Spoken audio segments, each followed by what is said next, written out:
Parenting അത് വളരെ പ്രയാസമുള്ള കാര്യമാണ്. കൊച്ചു കുഞ്ഞുങ്ങളെ നമ്മൾ വളരെ സ്നേഹത്തോടു കൂടി പരിലാളിച്ച് വളർത്താറുണ്ട്. എന്നാൽ ഒരു ടീനേജ് ആകുമ്പോഴേക്കും കുട്ടികളെ അവരുടെ ഇഷ്ടത്തിലേക്ക് വിടുക. നിങ്ങൾ നിങ്ങളുടെ കാര്യം നോക്കിക്കോ, ഇത്രയും പ്രായമായില്ലേ എന്നാണ് ചോദ്യം. പക്ഷേ ആ സമയത്താണ് മാതാപിതാക്കൾ അവർക്ക് കൂട്ടുകാരായി ഉണ്ടായിരിക്കേണ്ടത്.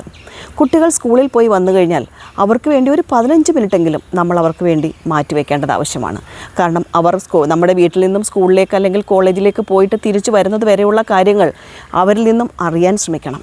അവരുടെ കാര്യങ്ങൾ കേൾക്കാൻ ശ്രമിക്കണം. നമ്മൾ നല്ലൊരു ശ്രോതാവാകണം.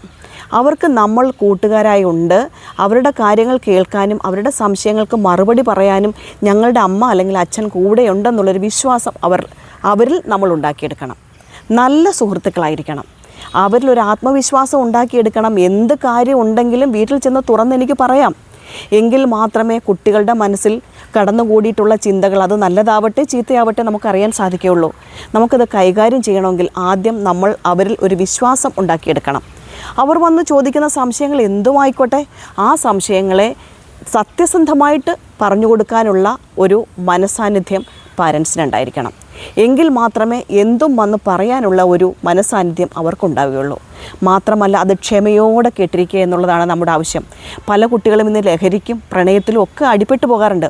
പക്ഷേ ഇതൊക്കെ മറച്ചു വയ്ക്കാനുള്ള കാര്യം അല്ലെങ്കിൽ അത് പെട്ടുപോകാനുള്ള പ്രധാനപ്പെട്ട കാര്യം വീട്ടിൽ നിന്നും കിട്ടാത്ത സ്നേഹവും ആ ഒരു സൗഹൃദവുമാണ്.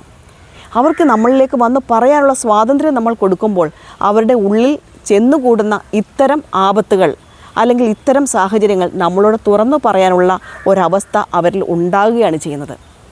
അങ്ങനെയുള്ള സുഹൃത്ത് ബന്ധങ്ങളാണ് ഇന്ന് നമ്മുടെ കുട്ടികൾക്കില്ലാതെ പോകുന്നത്. അതുകൊണ്ട് നമ്മൾ ഓരോ മാതാപിതാക്കളും ശ്രദ്ധിക്കേണ്ടത് ടീനേജ് കുട്ടിക്കാലത്ത് തന്നെ നമ്മൾ അത്തരം ഒരു ഫ്രണ്ട്ഷിപ്പ് കുഞ്ഞുങ്ങളിൽ തുടങ്ങി കൊടുക്കണം. സ്കൂളിൽ നിന്ന് വരുമ്പോൾ അവരുടെ കാര്യങ്ങൾ ശ്രദ്ധയോടെ കേട്ടിരിക്കാനുള്ള ഒരു ചിട്ടയായ രീതി നമ്മൾ കൊച്ചു കാലം തൊട്ട് തന്നെ തുടർന്നിരിക്കണം. അത് തുടർന്നുകൊണ്ടേ പോവുക. ടീനേജ് ആകുമ്പം അത് കൂട്ടുക. അങ്ങനെയാകുമ്പോൾ അവരുടെ എല്ലാ സാഹചര്യങ്ങളും നമുക്ക് മനസ്സിലാക്കാനും അവരുടെ തെറ്റുകളെ യഥാർത്ഥ സമയത്ത് നമുക്ക് തിരുത്തി കൊടുക്കാനും അവരെ നേർവഴിയിലേക്ക് നയിക്കാനും സാധിക്കും. അതിന് എല്ലാ മാതാപിതാക്കളും നല്ല സുഹൃത്തുക്കളായിരിക്കുക. അതാണ് വേണ്ടത്. നമസ്കാരം.